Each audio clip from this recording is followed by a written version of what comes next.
এই ভিডিওতে আমরা একটা প্রবলেম সলভ করার চেষ্টা করব। যে প্রবলেমটা হচ্ছে অনেকটা এরকম যে আমাদের কাছে একটা 30 ডিগ্রি অ্যাঙ্গেলে ইনক্লাইন্ড একটা সারফেস আছে, এটার উপরে একটা অয়েল ড্রপ আছে এবং চারপাশে হচ্ছে এয়ার আছে। তো আমরা হচ্ছে এই অয়েল ড্রপটা গ্র্যাভিটির প্রভাবে, গ্র্যাভিটি হচ্ছে স্ট্রেইট নিচের দিকে কাজ করতেছে, তো গ্র্যাভিটির প্রভাবে অয়েল ড্রপলেটটা কি করে নিচের দিকে পড়বে এটা সিমুলেট করার চেষ্টা করব। এখানে যদি আমরা ডাইমেনশনসের কথা ভাবি, আমাদের অয়েল ড্রপলেটটার ডাইমেনশন হবে 5 মিলিমিটার্স, আর এটার চারপাশে অবশ্যই আমাদের এয়ারকে সিমুলেট করতে হবে, যেহেতু আমাদের এয়ারের জন্য কিছু ড্র্যাগ আসতে পারে। ওইগুলা সিমুলেট করার জন্য আমরা এয়ারের জন্য একটা ডোমেইন বানাবো। এই ডোমেইনটার ভ্যালু আমরা রাখবো হচ্ছে 125 মিলিমিটার, এটার রেডিয়াস হবে হচ্ছে 125 মিলিমিটার। তো ডোমেইনটা হচ্ছে 125 মিলিমিটার, আর আমাদের যে অয়েল ড্রপলেটটা আছে এটার রেডিয়াস হচ্ছে 5 মিলিমিটার, এবং আমাদের ইনক্লাইন সারফেসের অ্যাঙ্গেলটা হচ্ছে 30 ডিগ্রি।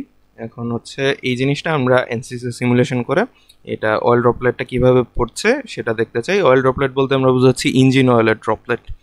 আচ্ছা, তো সবার আগে হচ্ছে আমাদের জিওমেট্রিটা ড্র করতে হবে। আমরা হচ্ছে ফ্লুয়েন্ট ওপেন করব, তারপর আমরা জিওমেট্রিতে গিয়ে এডিট জিওমেট্রি ইন স্পেস ক্লিমে যাব।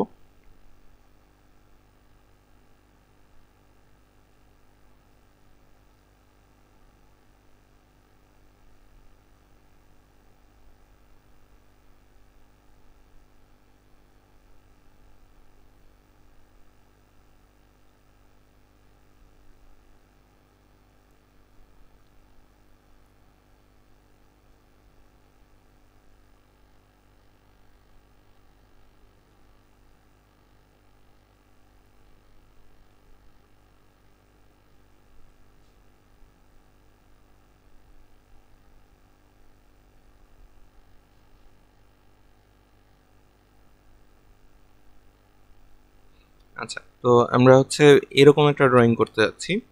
আমাদের শুধু ফ্লুইড ডোমেনটা থাকলেই হবে। তো এই 30 ডিগ্রি অ্যাঙ্গেলে ইনক্লাইন্ড এই সলিড সারফেসটা আমাদের লাগতেছে না, আমাদের শুধু এই যে এই হাফ সার্কেলের মতো পার্টটা লাগবে।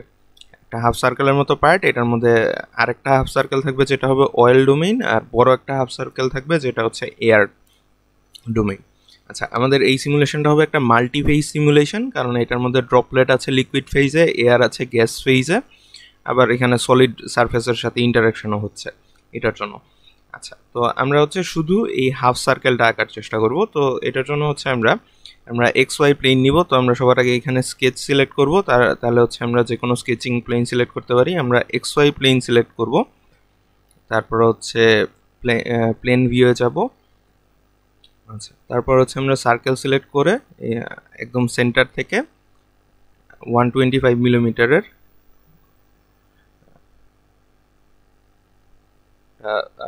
সার্কেল নিব।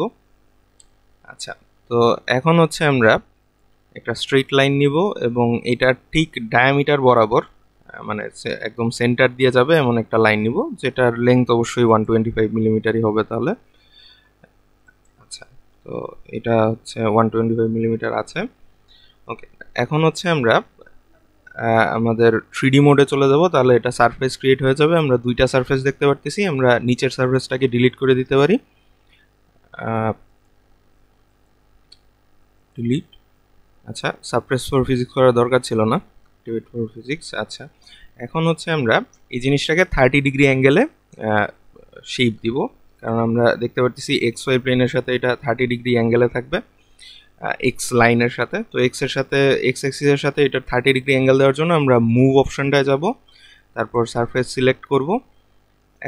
এখন যদি আমরা এটাকে রোটেট করি তাহলে এই পয়েন্টের রেসপেক্টে রোটেট করবে। আমরা চাই এই পয়েন্টের রেসপেক্টে রোটেট করুক। তো আমরা হচ্ছে এই জিনিসটাকে ড্র্যাগ করে এই সেন্টার পর্যন্ত নিয়ে আসবো, নিয়ে এসে তারপর এই ব্লু যে রোটেশনের এইটা আছে এটাই ক্লিক করে আমরা যদি রোটেট করা শুরু করি, তাহলে আমরা দেখতেছি এটা 360 ডিগ্রি থেকে 350 ডিগ্রি আসছে। আমরা যদি 330 ডিগ্রিতে নিয়ে যাই, 360 ডিগ্রি থেকে 330 ডিগ্রিতে, তাহলে হচ্ছে আমরা 30 ডিগ্রির একটা ইনক্লাইনেশন পেয়ে যাব।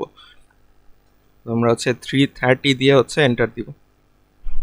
আচ্ছা, তো এই হচ্ছে আমাদের ইনক্লাইন্ড সারফেস। এখন হচ্ছে এটার ভেতর আমরা অয়েল ড্রপলেটটা আঁকবো। তো এটার জন্য আমরা যেটা করব, এটা সিলেক্ট করে, আচ্ছা আমরা সিলেক্ট অপশনে যাই, সিলেক্ট করে তারপরে হচ্ছে আমরা স্কেচে যাব। এরপরে হচ্ছে আমরা একটা সার্কেল নিব, সার্কেল নিয়ে একদম সেন্টার থেকে আমরা হচ্ছে 5 মিলিমিটার এরকম একটা সার্কেল আঁকবো। আচ্ছা ওকে, এখন হচ্ছে আমাদের আমরা হচ্ছে একটা স্ট্রাকচার্ড মেশ জেনারেট করতে যাচ্ছি। যদি এই জিওমেট্রিটা আমরা আমাদের মেশারে নিয়ে গিয়ে মেশ করি, তাহলে আমরা দেখবো এটার ভেতর স্ট্রাকচার্ড মেশ খুব একটা ভালো জেনারেট হচ্ছে না, এটার ভেতরে হচ্ছে ইউনিফর্মিটি আসতেছে না। তো একটা স্ট্রাকচার্ড মেশে পারফেক্টলি ইউনিফর্মিটি আনার জন্য আমাদের শুধু হচ্ছে জিওমেট্রি ড্রয়িং থাকলে হয় না, ওইটাকে হচ্ছে কিছু ছোট ছোট সাব সেগমেন্টে ভাগ করতে হয়। যেই সাব সেগমেন্টগুলো দিয়ে তারপরে মেশিং করাটা আমাদের জন্য বেশ সোজা হয়। আমরা যদি এটার কাজ শুরু করি তাহলে আস্তে আস্তে আমরা বুঝতে পারবো আমরা কেন হচ্ছে সাব সেগমেন্টে ভাগ করতেছি।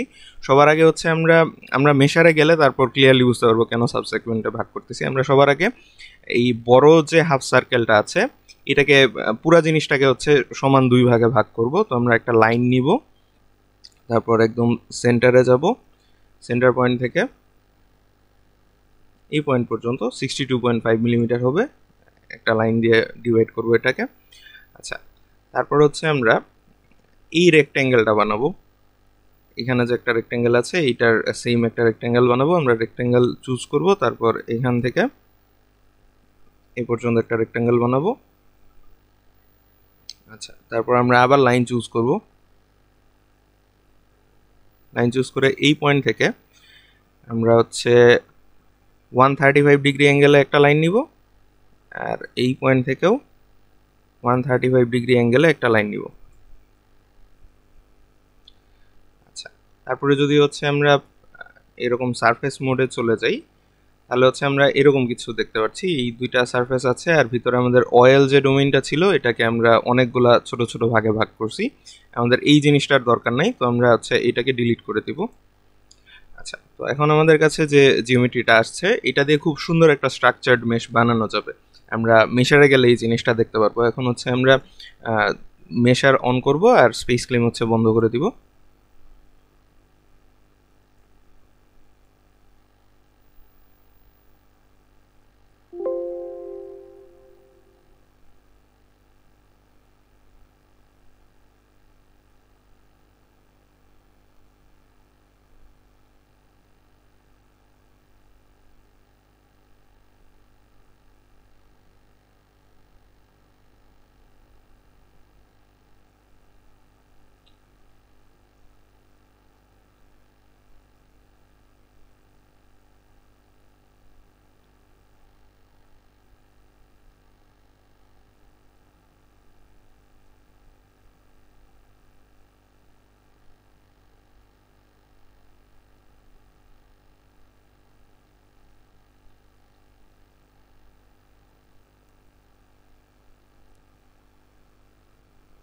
আচ্ছা তো আমাদের মেশটা হচ্ছে চলে আসছে। আমরা যদি জি অ্যাক্সিসে ক্লিক করি তাহলে এরকম একটা ভিউ পাবো পারপেন্ডিকুলারে। এখন হচ্ছে আমরা অয়েল ডোমেইনটাতে জুম করতে চাই, এটা হচ্ছে আমাদের অয়েল ডোমেইন। আচ্ছা আমরা হচ্ছে এটাই গিয়ে এটাকে ফ্লুইড বানিয়ে আসি। আচ্ছা এখন যদি হচ্ছে আমরা মেশে যাই, এখানে আমরা যেটা করার চেষ্টা করতেছি আমরা প্রতিটা সেলকে একদম ইকুয়ালি ডিস্ট্রিবিউট করতে যাচ্ছি। তো আমরা প্রত্যেকটা সেলকে যদি একদম ইকুয়ালি ডিস্ট্রিবিউট করতে চাই তাহলে আমাদের এইখানের কিছু লাইনের একদম সমান ভাগ সংখ্যা হইতে হবে। যেমন হচ্ছে আমাদের এই লাইনটা আমরা যদি হচ্ছে এজ সিলেক্টে চাই, আমাদের এই লাইনটা, এই লাইনগুলা এবং এই লাইনগুলা এদের ডিভিশন নাম্বার যদি সমান হয়, মানে এর মধ্যে যতগুলা সেল আছে এই লেন্থ বরাবর এর মধ্যে যদি সেম নাম্বার অফ সেল থাকে, তাহলে আমরা এরকম স্ট্রেট লাইন বরাবর সাজানো একটা মেশ পাবো, যেটা একটা স্ট্রাকচার্ড মেশ হবে। তো এই কারণে হচ্ছে আমরা এই সবগুলা আর এইগুলার মধ্যে সেম ডিভিশন দেখতে চাই। প্লাস হচ্ছে এই লাইনের সাথে অবশ্যই এই লাইনটারও সেম সংখ্যক ডিভিশন লাগবে, নাহলে হচ্ছে আমি এই দুইটা লাইনের মাঝখানে স্ট্রাকচার্ড মেশ পাবো না। প্লাস আমাদের এইটার সাথে এইটারও আমাদের সেম নাম্বার অফ ডিভিশন লাগবে। তো এই লাইনগুলোর মাঝখানে আমাদের সেম নাম্বার অফ ডিভিশন লাগবে যদি আমরা স্ট্রাকচার্ড মেশ পাইতে চাই। তো আমরা এখন মেশ অপশনে যাব, তারপর হচ্ছে ইনসার্টে যাব। আমরা ডিভিশন নাম্বার কন্ট্রোল করতে পারি হচ্ছে এজ সাইজিং দিয়ে। তো আমরা সাইজিং সিলেক্ট করলে, যেহেতু আমরা এখানে এজ সিলেক্ট করে রাখছি, তো এজ সাইজিংয়ে সিলেক্ট হবে। আমাদের কাছে 11টা এজ আছে, এদের সাইজ দিয়ে আমরা এদেরকে ডিফাইন করতে চাই না, আমরা নাম্বার অফ ডিভিশনস দিয়ে এদেরকে ডিভাইড করতে চাই। এবং আমরা নাম্বার অফ ডিভিশনস এখানে চাই হচ্ছে 10। আচ্ছা, আমরা হচ্ছে হার্ড বিহেভিয়ার চাই, নো বায়াস। তো এরকম একটা ডিভিশন হচ্ছে আমরা যাচ্ছি। আচ্ছা, এরপর হচ্ছে আমাদের এই জিনিসগুলোর মাঝেও আমাদের এই 3টা লাইন যে আছে, এই 3টা লাইনের মাঝেও আমাদের সেম নাম্বার অফ ডিভিশনস লাগবে। তো আমরা হচ্ছে তো এই 3টা লাইনের মাঝেও যদি আমরা সেম নাম্বার অফ ডিভিশনস দিতে চাই, আমরা ধরা যাক হচ্ছে এই 3টা লাইনে যদি 10 এই 3টা লাইনে আমরা যে নাম্বার অফ ডিভিশনস দিব, এটা অবশ্যই হচ্ছে এই লাইনটার চেয়ে কম হইতে হবে, কারণ এই লাইনটার লেংথে বড়। তো এটাই যেই সংখ্যক ডিভিশনস থাকবে, এইগুলোর ভিতরে তার চেয়ে কম ডিভিশনস থাকবে। তো ধরা যাক হচ্ছে আমরা আমরা এই এজ সাইজিংয়ে নাম্বার অফ ডিভিশনস আরেকটু যদি 20 করে দিই, আচ্ছা, তাহলে হচ্ছে আমরা এগুলোর ভেতর 10 দিতে পারবো এখন। তো আমরা যদি হচ্ছে মেশে যাই, তারপরে হচ্ছে আমরা এই 3টা সিলেক্ট করে আমরা হচ্ছে ইনসার্টে গিয়ে সাইজিং যদি দেই, এখন হচ্ছে আবার আমরা নাম্বার অফ এলিমেন্টস দিব, নাম্বার অফ ডিভিশনস 10, আমরা হচ্ছে হার্ড দেব। আচ্ছা, তো আমাদের নিচের ফ্লুইড ডোমেনের পার্টটা হয়ে গেছে। এখন আমাদের কাছে একদম বাইরের এই এজটা এবং এই এজটা, এই 3টা এজের হচ্ছে আমাদের এখন ডাইমেনশনিং করতে হবে। তো আমরা যদি হচ্ছে এই এজটা সিলেক্ট করি, আমরা মেশে যাই, আমরা ইনসার্ট সাইজিংয়ে যাব। আচ্ছা, এই এজটার ভেতর আমরা 60 ডিভিশনস দিতে চাই, নাম্বার অফ ডিভিশনস। এখানে হচ্ছে আমরা 60 দিব, যেহেতু এজটা অনেক বড়। আমরা হচ্ছে এখানে বিহেভিয়ার হচ্ছে হার্ড দিব। আচ্ছা, এবং আমরা এখানে একটা বায়াস সেট করব। আমাদের বায়াসটা হবে হচ্ছে যাতে অয়েল ডোমেনের কাছে সেলগুলো ছোট হয়, তারপরে আস্তে আস্তে সেলগুলো বড় হয়। তো আমরা বায়াস ফ্যাক্টর চাচ্ছি না, আমরা স্মুথ ট্রানজিশন চাচ্ছি। আচ্ছা, এবং আমাদের বায়াস গ্রোথ রেট আমরা যত কম রাখা যায় রাখবো, 1.05 ধরা যাক।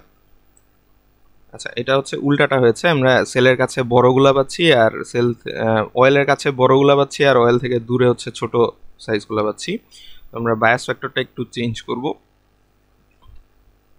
এখানে বায়াস টাইপটা হচ্ছে আমাদের প্রথমটা হবে, হ্যাঁ, তাহলে হচ্ছে আমরা এই সিমেট্রিটা পাবো। আচ্ছা, এই লাইনটা পেলাম আমরা। এখন হচ্ছে আমরা এই লাইনটাতে সেম কাজ করব। আমরা এজ সাইজিং যাব, মেশে যাব, ইনসার্ট, তারপর হচ্ছে সাইজিং। তো আমরা বাকি আগের লাইনগুলো একসাথে করতে পারছি, এখানে একসাথে করতে পারতেছি না, কারণ এইটায় যে বায়াস টাইপ দিয়ে আমরা এই সেল আমাদের অয়েলের কাছাকাছি অনেক ছোট ছোট এজগুলো হচ্ছে ছোট ছোটভাবে ডিভাইড করতে পারতেছি। সেম বায়াস ফ্যাক্টর দিয়ে এখানে হবে না, আমাদের ঠিক অপোজিট বায়াস ফ্যাক্টরটা লাগবে, কারণ এই এজের জন্য আমরা বাম সাইডে যাচ্ছি, বাদিকে যাচ্ছি আমাদের ছোট ছোট এজগুলো থাকুক, ছোট ছোট সেলগুলা, আর এই এজটার ক্ষেত্রে আমরা ডান দিকে যাচ্ছি যাতে ছোট ছোট এজগুলা থাকে। আচ্ছা, তো এটার ক্ষেত্রে হচ্ছে আমরা এলিমেন্ট সাইজ নিব নাম্বার অফ ডিভিশনস 60, আমরা হার্ড বিহেভিয়ার নিব, বায়াসে হচ্ছে আমরা এইটা নিব। এখন আমরা স্মুথ ট্রানজিশন চাচ্ছি, আর গ্রোথ রেট হচ্ছে 1.05। আচ্ছা, আর লাস্টলি হচ্ছে এটাতে হচ্ছে আমরা সাইজিং, ইনসার্ট সাইজিং, আমরা হচ্ছে এলিমেন্ট সাইজিং, এটা হচ্ছে নাম্বার অফ ডিভিশনসে যাব, নাম্বার অফ ডিভিশনস হচ্ছে 60 দিব। আমরা হচ্ছে বিহেভিয়ার হার্ড সিলেক্ট করব, নো বায়াস, এটাকে হচ্ছে আমরা আমরা এটা দিয়ে ট্রাই করি। বায়াস ফ্যাক্টর না, আমরা চাচ্ছি এটা স্মুথ ট্রানজিশনে যাক, এবং 1.05। আচ্ছা, এটা হচ্ছে উল্টাটা আসছে, হ্যাঁ। তো আমরা হচ্ছে সেকেন্ডটা সিলেক্ট করব। আচ্ছা, ফাইনালি আমাদের আর 2টা এজ বাকি আছে, একদম বাইরের এই এজটা এবং এই এজটা। বাইরের দুইটা এজের জন্য আমাদের যদি মনে থাকে আমরা এই এই এজ এবং এই এজ এই সবগুলা এজে হচ্ছে আমরা 20টা করে ডিভিশন দিয়েছিলাম। আমরা যদি সাইজিং প্রথমটায় যাই 20টা করে ডিভিশন দিয়েছিলাম এই এজগুলায়। তো এই এজটা এবং এই এজটা, এই দুইটা এজ যদি আমরা কম্বাইন করি, আমাদের এইটা এবং এইটা, এই দুইটা এজ মিলায় আমাদের টোটাল নাম্বার অফ ডিভিশনস আছে 40। তো আমরা হচ্ছে এই বড় এজটার ভেতরেও 40টা ডিভিশনই দিব। আচ্ছা, এবং সেম কাজ এইটার জন্য করব, দুইটার জন্যই হচ্ছে 40টা করে ডিভিশন দিব। তো আমরা হচ্ছে এই দুইটা সিলেক্ট করব, তারপরে হচ্ছে আমরা মেশে যাব, ইনসার্ট, সাইজিং, আমরা হচ্ছে নাম্বার অফ ডিভিশনস চাচ্ছি এবং এখানে হচ্ছে 40 ডিভিশনস দিব। আমরা হচ্ছে বায়াসে যাব। আচ্ছা, আমরা বায়াস দিব না, এটা ইকুয়ালি ডিস্ট্রিবিউটেড ছিল ভিতরেরগুলা, তো এখানেও ইকুয়ালি ডিস্ট্রিবিউটেডই থাকবে। আর ফাইনালি আমরা আরেকটা কাজ করব, সেটা হচ্ছে আমরা ফেস সাইজিংটা অন করে দিব। ফেস সাইজিং অন করলে আমাদের সবগুলা মেশের যে সেলগুলো আছে এগুলো সিমেট্রিকভাবে মোটামুটি হচ্ছে ইউনিফর্মভাবে জেনারেট হবে। তো মেশ সাইজিং অন করে আমরা হচ্ছে সবগুলা ফেস সিলেক্ট করে দেব। আমরা বক্স সিলেক্ট মোডে যাব, তারপর পুরাটাকে বক্স সিলেক্ট করে অ্যাপ্লাই দিব। আর কোনো কিছু হচ্ছে আমরা চেঞ্জ করব না, মেশে যাব, জেনারেট দিব। আমরা এখান থেকে দেখতেই পারতেছি আমাদের মেশ খুবই হাই কোয়ালিটির একটা মেশ আসতেছে, যেটা একটা স্ট্রাকচার্ড মেশ হয়েছে। এবং আমরা যদি এটা থেকে কোয়ালিটি দেখি, তাহলে আমাদের কোয়ালিটি হবে হচ্ছে, আর আমাদের যে মিনিমাম কোয়ালিটি আছে এটা হচ্ছে 0.46, যেটা খুবই হাই একটা মিনিমাম কোয়ালিটি। অ্যাভারেজ কোয়ালিটি আমাদের 0.961-এর মতো আছে। আমাদের মিনিমাম কোয়ালিটি এলিমেন্টগুলো হচ্ছে এই যে এই জায়গাগুলোতে থাকবে, যেটা আছে আমরা এর চেয়ে বেশি এটাকে স্ট্রাকচার করতে পারবো না। এতটুকু মিনিমাম কোয়ালিটি অবশ্যই থেকে যাবে সবসময়। আচ্ছা, এখন হচ্ছে আমরা এজগুলোর নেমিং করতে চাই, যাতে হচ্ছে আমরা ফ্লুয়েন্টে এটাকে লোড করতে পারি। তো আমরা হচ্ছে বক্স সিলেক্ট মোড থেকে সিঙ্গেল সিলেক্ট মোডে যাব, তারপর হচ্ছে আমরা সিলেক্ট করব, এজ সিলেক্টে যাব।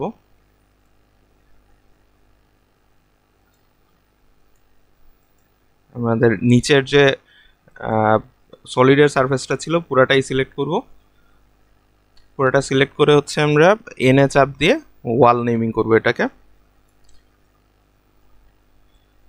আচ্ছা, এরপরে আমরা চারপাশে যে এয়ারের একটা ফ্লুইড ডোমেনের মতো বানিয়েছিলাম, এই যে এই ডোমটা, লার্জার ডোম যেটা আছে, এটাকে হচ্ছে আমরা সিমেট্রি বাউন্ডারি কন্ডিশন দিব। কারণ আমরা জানি এর বাইরেও হচ্ছে এয়ার আছে। তো এনসি ফ্লুয়েন্ট হচ্ছে ওইভাবেই সিমুলেট করবে যে সিমেট্রি কন্ডিশনের অপোজিট সাইডে, মানে এই দিকেও সে সেম এলিমেন্টই ধরে নেবে, যে এর বাইরেও সেম এলিমেন্টই আছে। তো এই কারণে হচ্ছে আমরা সিমেট্রি বাউন্ডারি কন্ডিশন দিব এই জায়গায়। যখন আমরা ওপেন এয়ারে কোনো সিমুলেশন করব, সবসময় হচ্ছে আমরা বাইরের পার্টটাকে সিমেট্রি কন্ডিশন দিয়ে যাব, যাতে হচ্ছে এনসিস এটা বোঝে যে এই ফ্লুইড ডোমেনের বাইরেও সেম ফ্লুইডই আছে। তো আমরা এনে যাব এবং সিমেট্রি দিব। সিমেট্রি নেমিং করলেই হচ্ছে এনসিস এটা সিমেট্রি বাউন্ডারি কন্ডিশনে রিড করতে পারে। আচ্ছা, এবং আচ্ছা, আমরা হচ্ছে ওয়াল নেমিং করেছি, সিমেট্রি নেমিং করেছি। এখন আমরা ফেস নেমিংয়ে যাব এবং আমাদের এই দুইটা ফেস হচ্ছে এয়ার, এন, তারপর এয়ার, আর হচ্ছে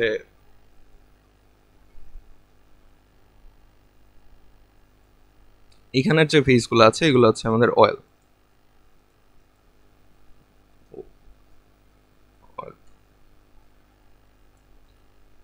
তো আমাদের মেশারের কাজ শেষ। এখন হচ্ছে আমরা মেশ আপডেট দিব।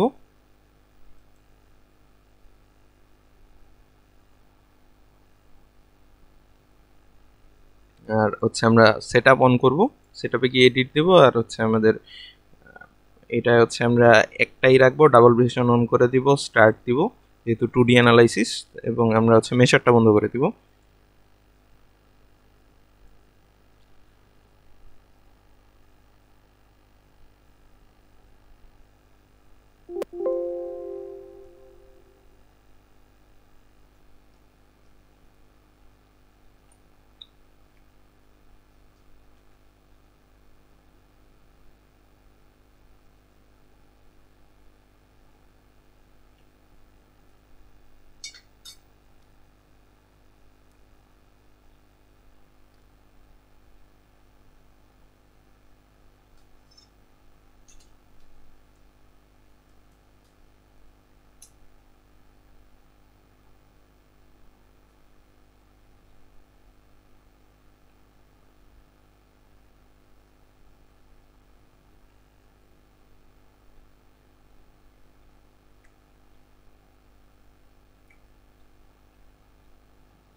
আচ্ছা, আমাদের ফ্লুয়েন্ট হচ্ছে লোড হয়ে গেছে। এখন যদি হচ্ছে আমরা আমাদের এই সিমুলেশনটা ট্রানজিয়েন্ট হবে, কারণ সময়ের সাথে সাথে আমরা দেখবো আমাদের ভিতরে যে ওয়েল ডোমেইনটা আছে, এই ওয়েল ডোমেইনটা অবশ্যই আস্তে আস্তে টাইমের সাথে সাথে ডিফর্ম হতে থাকবে। তো যখন হচ্ছে আমাদের কোনো একটা মেশ সিমুলেশনের ভিতর টাইমের সাথে ডিফর্ম হতে থাকে, তখন আমরা হচ্ছে ওইটা ট্রানজিয়েন্ট কন্ডিশনে সিমুলেট করি। প্রেশার বেসড মডেল হবে, কোনো ভেলোসিটির নেই, আর এটা হচ্ছে 2D প্লেনার একটা সিস্টেম। আমরা যদি গ্র্যাভিটি অন করি, তাহলে আমরা জানি ওয়াই অ্যাক্সিস ছিল এইদিকে উপরের দিকে, তাহলে গ্র্যাভিটি কাজ করবে হচ্ছে নিচের দিকে। তো আমরা হচ্ছে -9.81 দিব গ্র্যাভিটির ভ্যালু।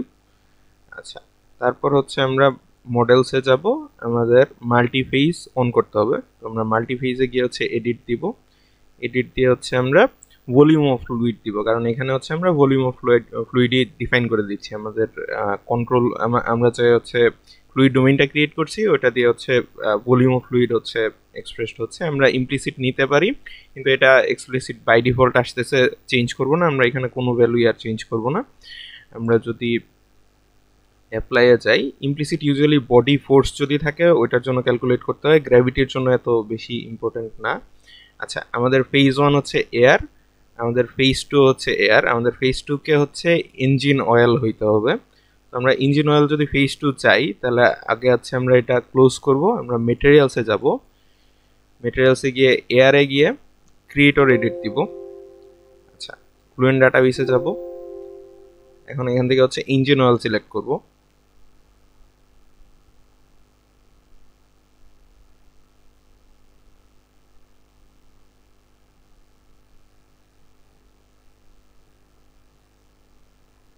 তো ইঞ্জিন অয়েল সিলেক্ট করব, ইঞ্জিন অয়েল সিলেক্ট করে হচ্ছে আমরা কপি দিব, ক্লোজ দিব, ক্লোজ দিব। আমাদের এখানে ইঞ্জিন অয়েল সিলেক্ট হয়ে গেছে। এখন যদি হচ্ছে আমরা মাল্টিপেজে চাই, এডিট, আমাদের মডেলসে আমরা যদি ফেজে যাই, তাহলে ফেজ 1 হচ্ছে এয়ার, ফেজ 2 হবে হচ্ছে আমাদের ইঞ্জিন অয়েল। হচ্ছে আমরা এটা অ্যাপ্লাই করব। আচ্ছা, ফেজ 1 প্রাইমারি ফেজ এটা এয়ার, এবং সেকেন্ডারি ফেজ হচ্ছে আমাদের ইঞ্জিন অয়েল। তারপর আমরা ক্লোজ দিব, ক্লোজ দেওয়ার পর হচ্ছে আমরা সেল জোন কন্ডিশনসের ভেতরে হচ্ছে আমাদের এয়ার আর অয়েল সেট করা আছে। অয়েলের ভেতর যদি আমরা গিয়ে এডিট দেখি, তাহলে হচ্ছে আমাদের এটা হচ্ছে অয়েল আছে। মাল্টিফেজ হচ্ছে এই জিনিসগুলো নিয়ে ডিল করে ফেলবে, আর এয়ার হচ্ছে এখানে আছে। ওকে, তো হচ্ছে আমরা এখন যদি মেথডসে যাই, মেথডসের ভেতর আমরা এইগুলার কিছুই চেঞ্জ করব না। আমরা যেহেতু হচ্ছে ট্রানজিয়েন্ট সিমুলেশন করছি, আমাদের পেস্টও হচ্ছে এখানে ভালো কাজ করবে। আমরা শুধু হচ্ছে এই আমাদের যে টার্বুলেন্ট কাইনেটিক এনার্জি আছে আর ডিসিপেশন রেট আছে, এই দুইটাকেই সেকেন্ড অর্ডার করে দিব। আচ্ছা, এরপর হচ্ছে আমরা ইনিশিয়ালাইজেশনে যাব, আমরা হাইব্রিড ইনিশিয়ালাইজেশন করব এবং আমরা ইনিশিয়ালাইজ দিব। এখানে যেটা হলো, আমাদের ভ্যালুগুলো হচ্ছে ইনিশিয়ালাইজ হয়ে গেছে এটার ভিতরে। প্রত্যেকটা বাউন্ডারির জন্য কিছু ভ্যালু হচ্ছে ইনিশিয়ালাইজ হয়ে আছে। এখন আমাদের যেটা করতে হবে, আমাদের হচ্ছে অয়েল ডোমেইন যেটা আছে এটাকে প্যাচ করতে হবে। প্যাচ মানে হচ্ছে আমরা অয়েল ডোমেইনের জন্য এয়ারের সেম ইনিশিয়ালাইজড ভ্যালু ইউজ করতে যাচ্ছি না, কারণ এয়ার তো মুভ করবে না, আমাদের মুভ করবে হচ্ছে অয়েলটা। তো অয়েলের জন্য হচ্ছে আমরা আলাদা বাউন্ডারি কন্ডিশনস ইউজ করতে যাচ্ছি। তো এক ডোমেইনের ভেতর আরেকটা ফ্লুইড ডোমেইন আছে যেটা হচ্ছে অয়েল, এবং ওই অয়েলের জন্য আলাদা বাউন্ডারি কন্ডিশনস আমরা চাচ্ছি। তো এটাকে হচ্ছে আমরা প্যাচ করব, এটাকে মোটামুটি বলা যায় ইন্ডিপেন্ডেন্ট করছি আমরা। তারপর আমরা অয়েল সিলেক্ট করব, আর এটাকে ফেজ 2 বলবো। ভলিউম ফ্র্যাকশনে গিয়ে হচ্ছে আমরা 1 দিব, কারণ আমরা জানি এটার পুরাটাই হচ্ছে অয়েল, আর কিছু নেই এটার। আমরা হচ্ছে ভলিউম ফ্র্যাকশন 1 দিব, অয়েল। তারপর হচ্ছে ভলিউম ফ্র্যাকশনের ভ্যালু 1 দিয়ে অয়েলের জন্য হচ্ছে আমরা প্যাচে ক্লিক করব, তাহলে হচ্ছে আমাদের পুরো জিনিসটা প্যাচ হয়ে যাবে। তারপরে ক্লোজ করে দিব। আচ্ছা, আমরা হচ্ছে একটা অ্যানিমেশন বানাতে চাই এটা থেকে। তো অ্যানিমেশন বানানোর জন্য হচ্ছে আমরা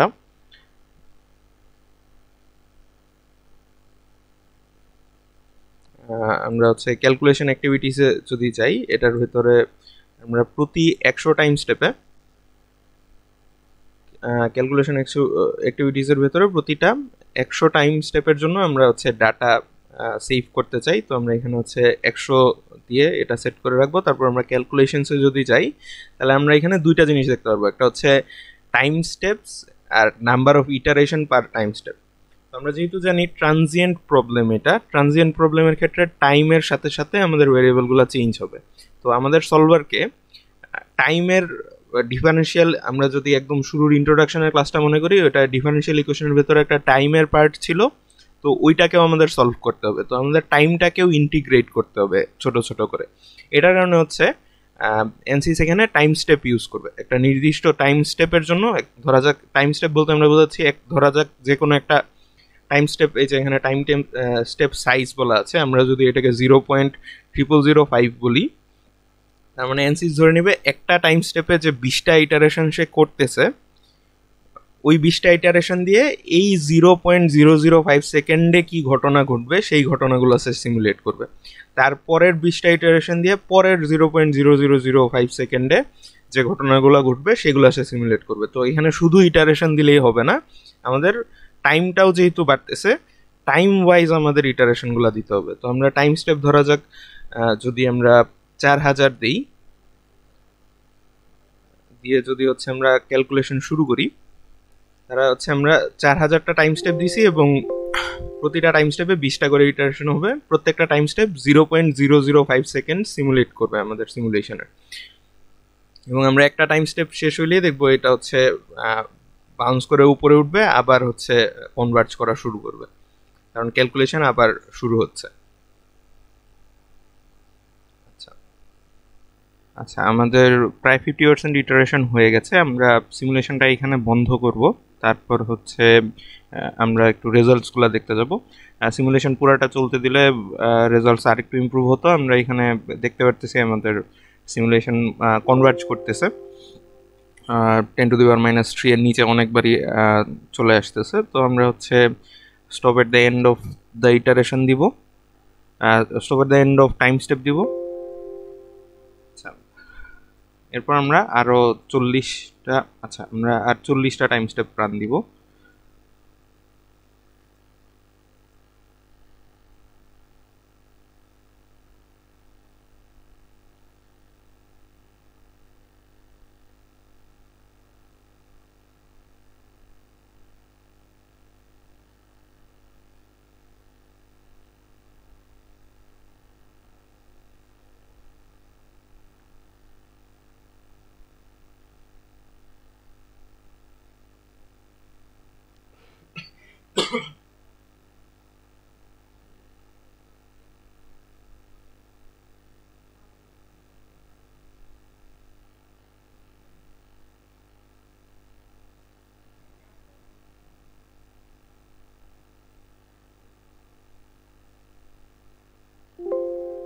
আচ্ছা, তো আমাদের ক্যালকুলেশন এখন কমপ্লিট দেখাচ্ছে। তো সলিউশন কনভার্জড, একদম লাস্ট কেসে এসেও সলিউশন কনভার্জ করেছে, 10⁻⁴ আছে। আচ্ছা, তো আমরা হচ্ছে এখন রেজাল্টসে চলে যাব, রেজাল্টে গিয়ে এডিট দিব। আর ফ্লুয়েন্টে হচ্ছে আমরা ফাইল সেকশনে গিয়ে, আচ্ছা যদি হচ্ছে আমরা রেজাল্টসে দেখি তাহলে হচ্ছে এরকম একটা অবস্থা আছে। আমরা ধর যাক আমরা কন্ট্রোলটা হচ্ছে আবার যদি প্লট করি, কি করে কন্ট্রোলটা আনছি আমরা যদি হচ্ছে কন্ট্রোলে যাই, কন্ট্রোল 2 ওকে দিলাম। তারপর হচ্ছে আমরা দুইটা সিমেট্রি নিব, আমরা হচ্ছে এয়ারের সিমেট্রিটা নিব আর হচ্ছে আমাদের অয়েলের সিমেট্রি জোনটা নিব। তারপর হচ্ছে আমরা ওকে দিব। আমরা হচ্ছে ভলিউম ফ্র্যাকশন দেখতে যাচ্ছি ফেজ 2 এর জন্য, মানে অয়েলের জন্য যে ভলিউম ফ্র্যাকশনটা আছে, আমরা যদি অ্যাপ্লাই করি তাহলে হচ্ছে আমরা দেখতে পাচ্ছি অয়েলটা হচ্ছে এই জায়গায় ছিল রাউন্ড হয়ে, এখন হচ্ছে এটা এই দিকে ফ্লো হওয়া শুরু হয়েছে। আমরা যদি আরও রান করতাম তাহলে দেখতাম এই জিনিসটা আরও হচ্ছে নিচের দিকে চলে আসতেছে। আচ্ছা, আমরা এরকম ইনক্লাইনেশন দিয়ে নিচের দিকে চলে আসতেছে। আমরা যদি এইটায় যাই তাহলে আমরা প্রতি টাইম স্টেপে হচ্ছে অবস্থাগুলো দেখতে পারবো।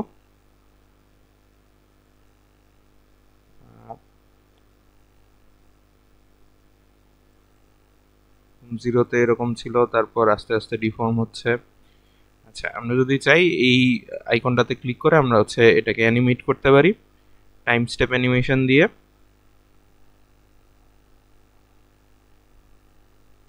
আমরা হচ্ছে এরকম একটা অ্যানিমেশন দেখতে পারবো।